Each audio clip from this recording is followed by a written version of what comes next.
Good morning and welcome to Paul T's World. In this video we're going to have a look around the garden in October. The autumn's coming, the fall is here, not 100% but it's coming along nicely, and I'm going to show you around and see which plants have changed colour already and which are still to come. The shed is starting to look nice. We've got the climbing hydrangea coming up the shed here. Some of the Honesty seeds are still hanging on there. I think I've got some Honesty seedlings down below here. I'm hoping this is Honesty, and we'll see.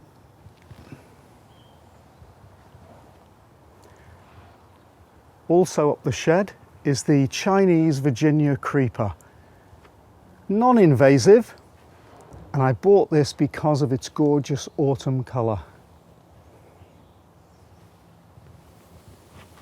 The other side of the shed has the Montana clematis, so that will be flowering in late spring.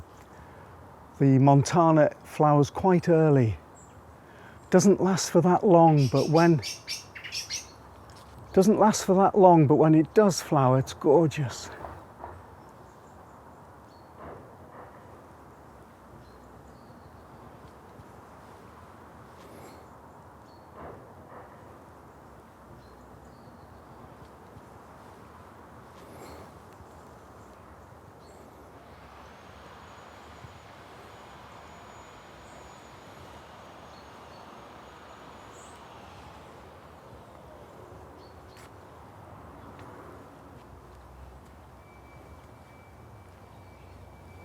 The Himalayan honeysuckle. Birds have taken most of the berries now.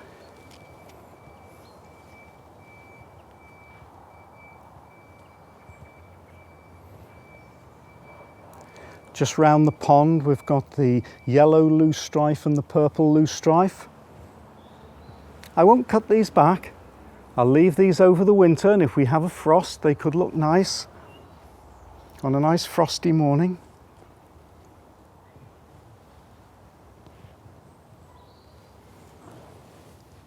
Oh, the peony leaves are just starting to turn nicely.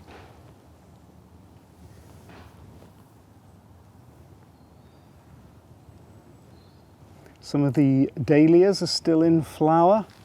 We haven't had a frost yet, so they're still going strong.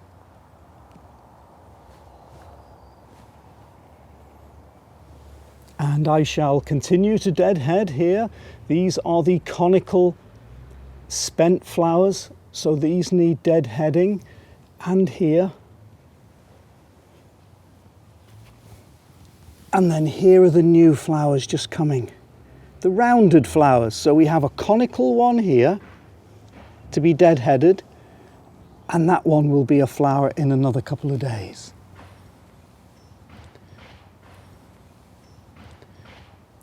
This is the moonfire. It's flowered beautifully since August, well, since July actually. Just starting to be not quite so many flowers now, but these are still to come out, and here this one is to be deadheaded and that one's to come out. Lovely.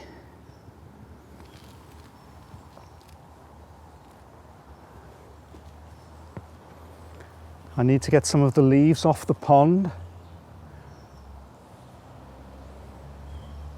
We don't want the leaves staying in the pond. So I'll spend a session in the next day or two cleaning the pond up.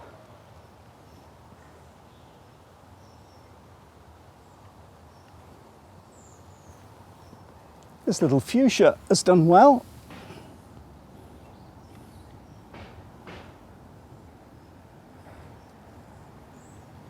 Added a little bit of interest there in its little pot, and there are just some sedum in the background there, the Sedum spectabile.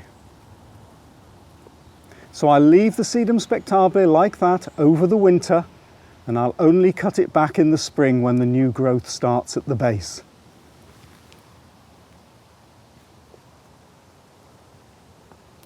Euonymus looks nice in the sunshine. Nice to have variegated leaves, giving lightness and colour to the garden at all times.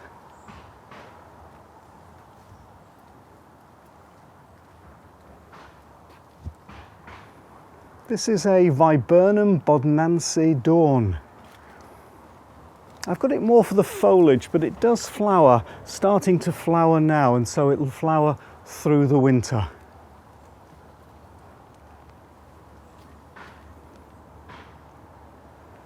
The Pieris getting ready for its red leaves in the spring. And what have we got here? We've got the hostas. I really like the hostas when they turn autumn colours. I think they look gorgeous. Now the ones in the pots are just, would you say, looking just past their best?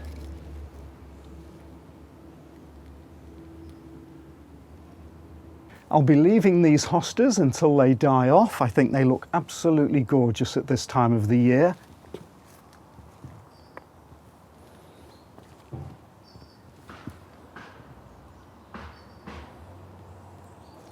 The bird bath has had a lot of use this year, and still does. The birds are coming, and they will indeed come right the way through the winter.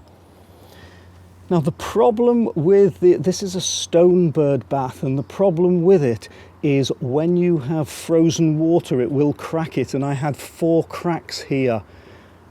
So what I've done is I've got a little substance called Sugru, and I've repaired it with Sugru. It doesn't look great, but it's the best I can do.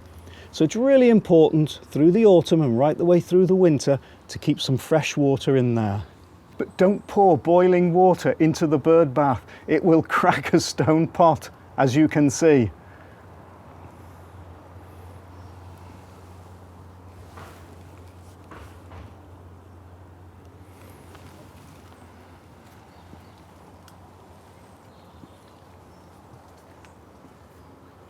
The flowering currant is starting to get its first autumn colour.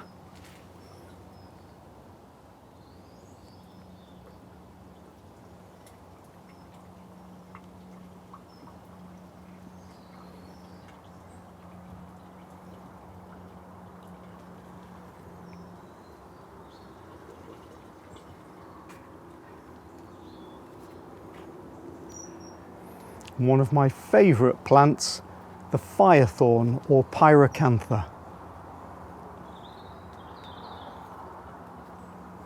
It had gorgeous frothy flowers in the spring. Grows really well.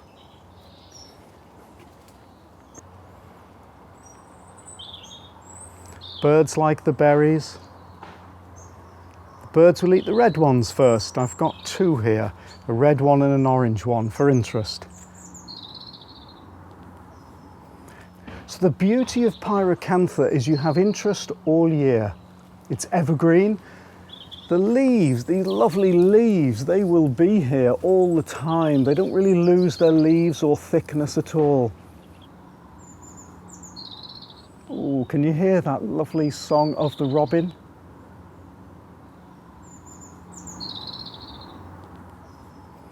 So I really recommend this plant. It is thorny. It's got thorns. I don't know whether we can see any of the thorns here, but it's quite a thorny plant. Always performs. Berries every year. Brilliant. So what I do, as it just grows these extra little shoots, I just cut these off. I don't use a trimmer on this hedge to have it nice and flat. Some people do, it looks nice, but I have it a little bit slightly wilder looking.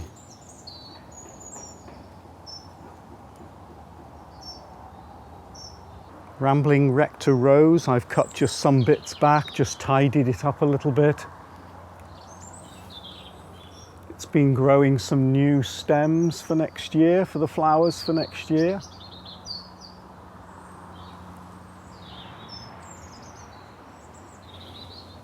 And behind the Rambling Rector we have the gorgeous Acer. Now acers like it nice and sheltered, don't like wind, don't like extreme sunshine. Ideal for a covered patio. Let's just move around so we can see it. Absolutely gorgeous, this one. It's just starting to lose its leaves now. It's in a pot, it's ericaceous, they grow well in pots. In fact, this one was in the ground and I put it in a pot and it's done really well since I put it in the pot. The other acer here has just lost its leaves. This one is a light green leafed acer. This one didn't used to do well and used to lose its leaves in June, and that was because I wasn't feeding it and I wasn't watering it enough. They do like a fair bit of water.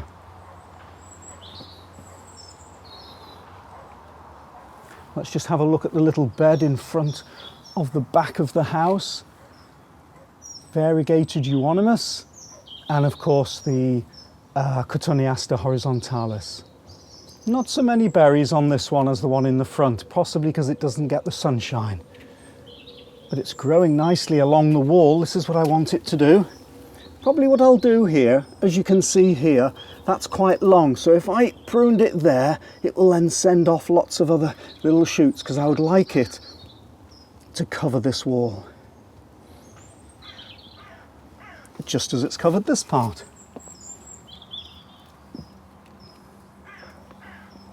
And on the other side of the back door is the grapevine.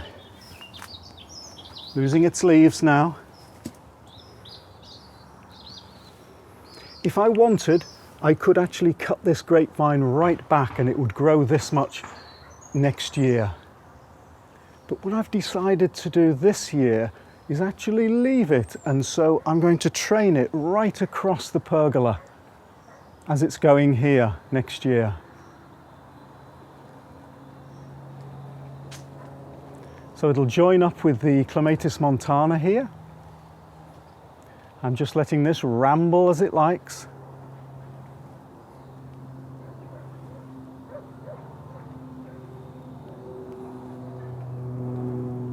And it can join up with the other montana. I've got two here. And it joins up with the Albertine rose.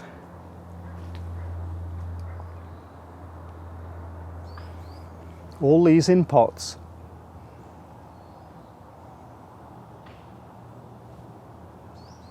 Now, looking at this Albertine rose, it's actually grown quite well this year, because I've noticed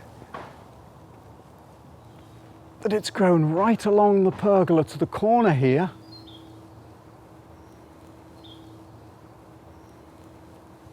And that will be a nice display of flowers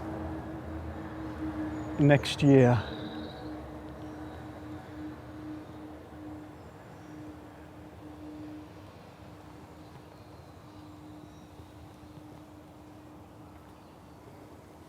The large camellia, pink camellia. It's got its buds ready for next year, there it is.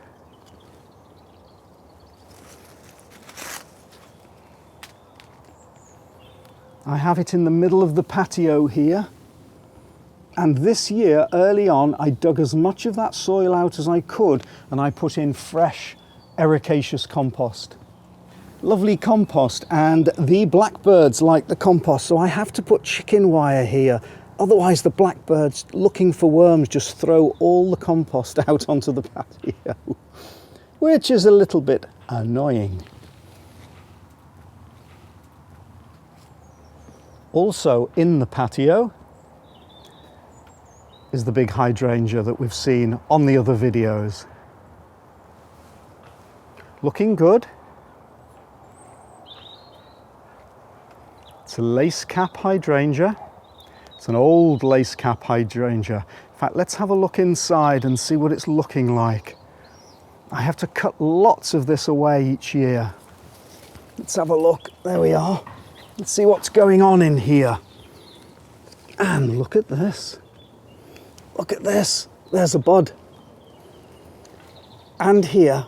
And down here. So it's already starting with its buds for next year. but I'm not going to touch it. I'm going to leave the flower heads on for interest. And then next spring, I'll prune it back and deadhead it. I'll do a video on that. Performs beautifully every year. Really like it. We had some hard rains in, I think it was August actually. You can see here that it's leaning over a little bit. So again, I'll leave it for this winter, but next year I'll probably cut these back, maybe back to here, depending where the buds are. Gorgeous.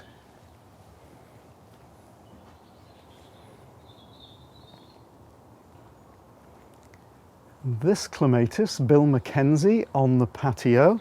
I just have it planted in a little area that I had the builders leave amongst the Indian sandstone. This flowers later in the year. Didn't perform that well this year for some reason, not quite sure why. But there were some flowers, those little yellow bells, and there, let's see if we can just see some of the seed heads are still there.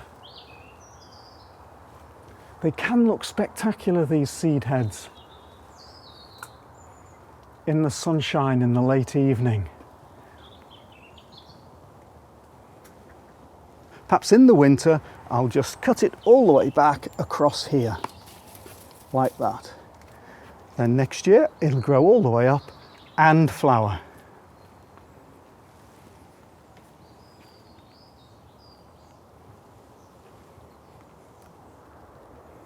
On the far side of the patio, we've got a viburnum here. It's got its little berries, probably a tinus.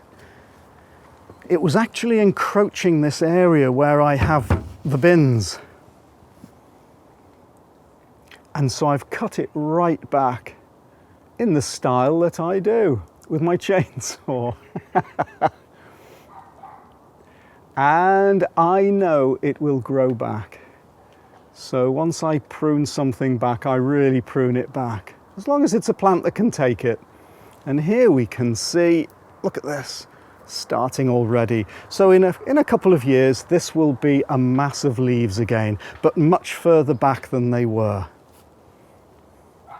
Really good plant, these viburnum, if you want a large shrub, a large evergreen shrub. You want a lot of evergreen in your garden to keep structure all year.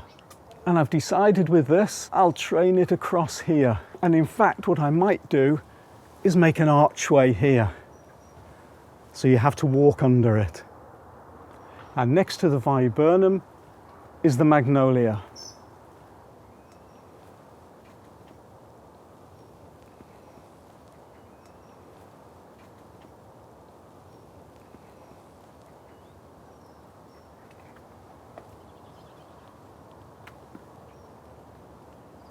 You can prune magnolias back, but they don't really like it. It is best if you can leave them, as when you prune them back, they get a lot of water shoots and it doesn't look pretty. Now down below here in this area, I've got the euchera. We saw those a couple of months ago in the tour. Absolutely gorgeous in the sunshine with their flowers. And behind the euchera are more hellebores, again self-seeded. I could do with dividing these, and in fact I might divide them in the next month. Here are the hellebore seedlings, some more seedlings here. And behind this whole area are snowdrops. So there will be snowdrops right along there in late January. Another euonymus.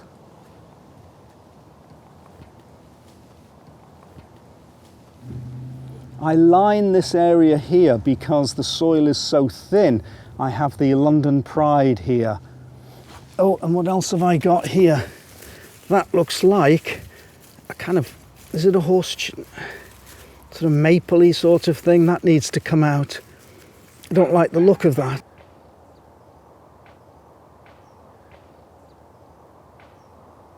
The Cotinus, the smoke bush, is looking nice. Looks particularly nice after rain when you have the droplets sitting on the leaves. Called a smoke bush because the flowers look all smoky, large and smoky. I'll prune some of this back. You can grow it as a bush or in fact a tree. Oh, and behind here we have the white lilac. Colours turning nice. Lovely green. Just in the morning sunshine.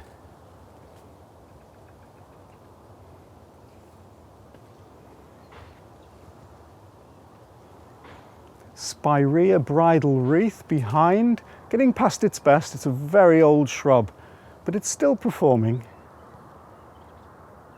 And behind that, a laburnum tree. I planted that a few years ago. It got knocked back in a gale and I had to cut a lot of it off, but it's starting to recover.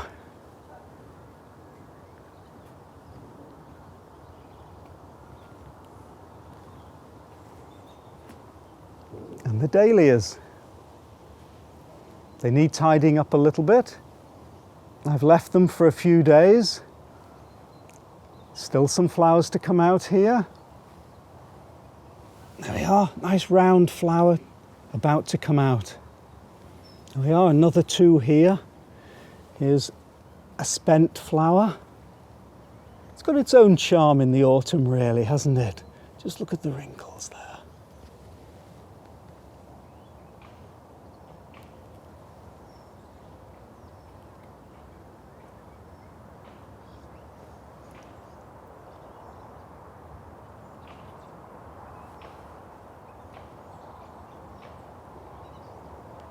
There's a Mahonia behind. It's just starting to flower now with its yellow flowers. Yeah, I like this plant. First one I've ever had. Bit spiky, grows well, grows easily. Oh, look at all those flower spikes that are about to come out. So it's got interest when other plants are starting to wind down for the autumn and winter. The Mahonia is just coming out.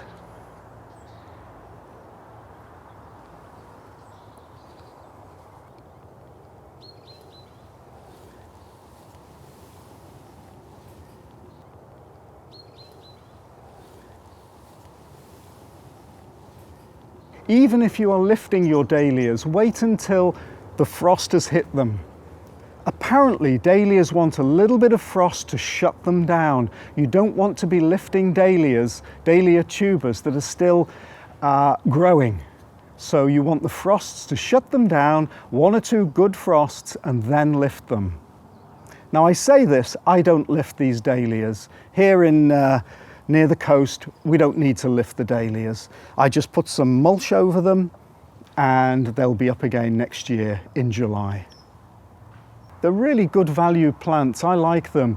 The garden centres have lots of the tubers in the spring, and you can actually cheaply buy the tubers, put them in, and they'll be flowering by August and September and keep on flowering right through to your first frosts.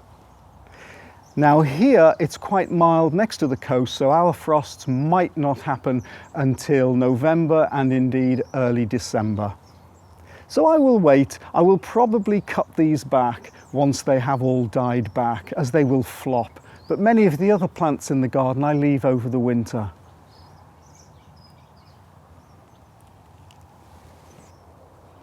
And behind the dahlias is another lace cap hydrangea. And this was from a cutting from the previous one, which is on the patio. This one's more pink.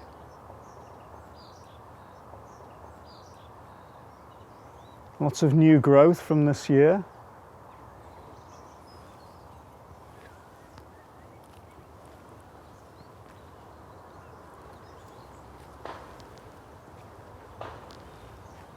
Still plenty of berries on the rowan tree. This is a mountain ash, one of my favourites. They grow wild all over Britain. The blackbirds are eating the berries at the moment, and I'm hoping the blackbirds are going to leave some for the migrants. They won't be in until it starts getting cold in Scandinavia and Siberia. The waxwings, the redwings, fieldfares, and they will fly over here in large numbers. And I'm hoping there are going to be some berries left, and I might get those birds in this garden. That'd be nice.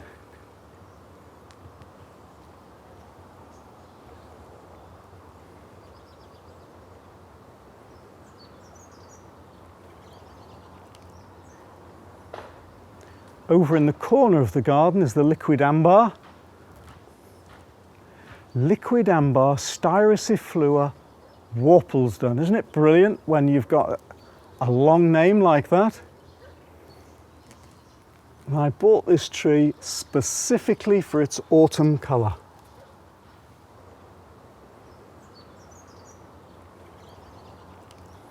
This is an Escallonia Eve with white flowers. It's a bit tucked out of the way there, but it is actually one of my best Escallonia. Look at those leaves. Lovely, gorgeous, glossy leaves. My other Escallonia, I've got a lot of these where they're got a little bit of black spot. And they lose a lot of leaves in the winter, whereas this Escallonia doesn't. And we're now coming under the spent flowers of the laburnum. Oh, this flowered so nicely this last spring. And I captured it on a video. If you'd like to see a video of this, I think it's May's video. Oh, it was gorgeous.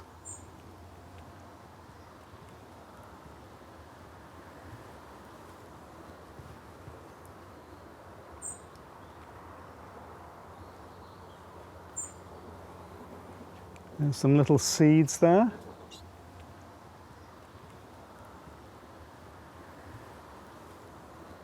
They self-seed a lot, and in fact, here is a seedling.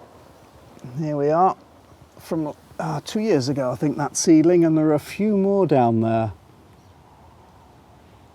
Now you have to just do your own research, because many of the plants in the garden are poisonous to a certain extent, and laburnum is one of them.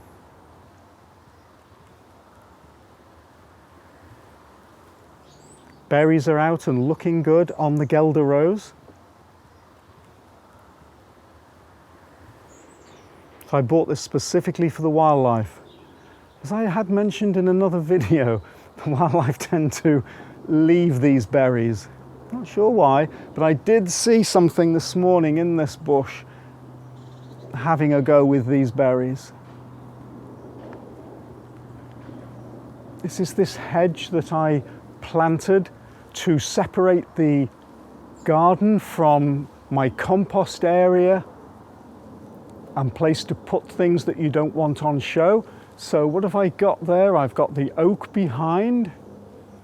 I've got behind that oak is a silver birch growing up behind there. Oh, and another big silver birch right at the back there. Gorgeous. You don't have to let these trees grow high. You can prune them back, even the oak trees.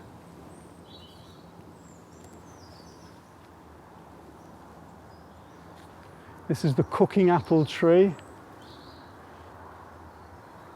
I pruned it back a lot last winter, and it hasn't produced so many apples, but there are plenty there.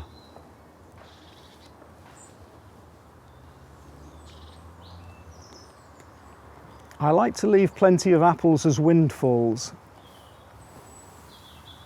And in fact, just the other day, I cut one of the apples in half because I know the late butterflies in the autumn enjoy moisture from apples. So I cut one in half, and indeed, in came a butterfly.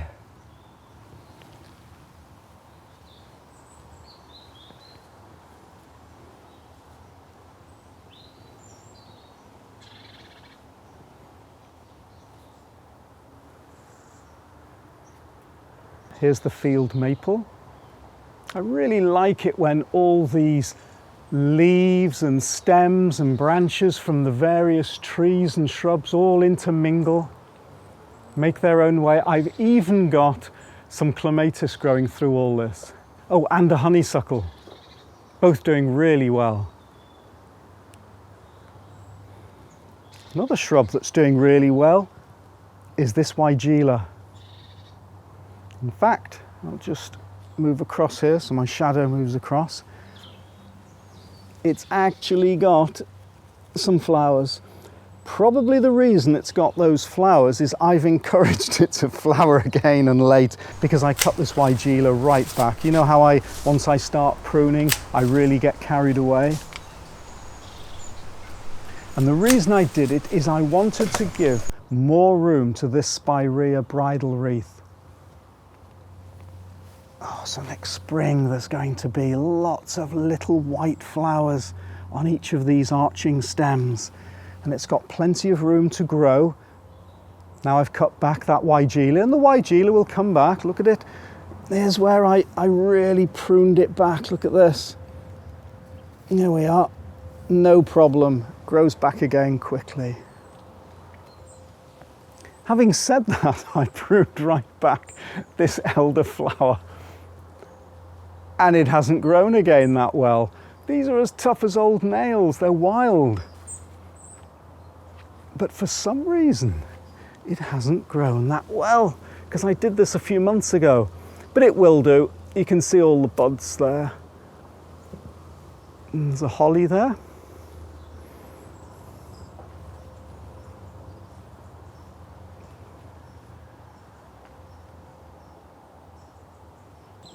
I put this archway in to separate the main part of the garden to the area at the back, the working area.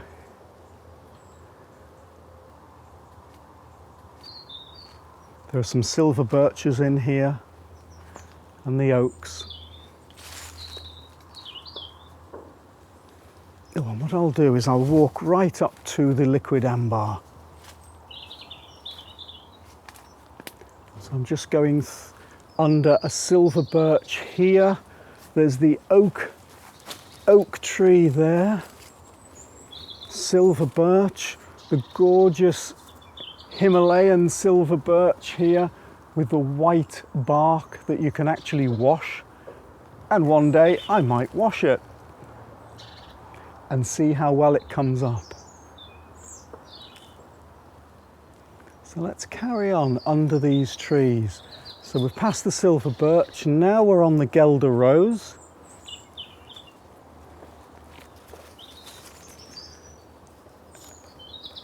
And here we are under the liquid amber. Isn't she gorgeous?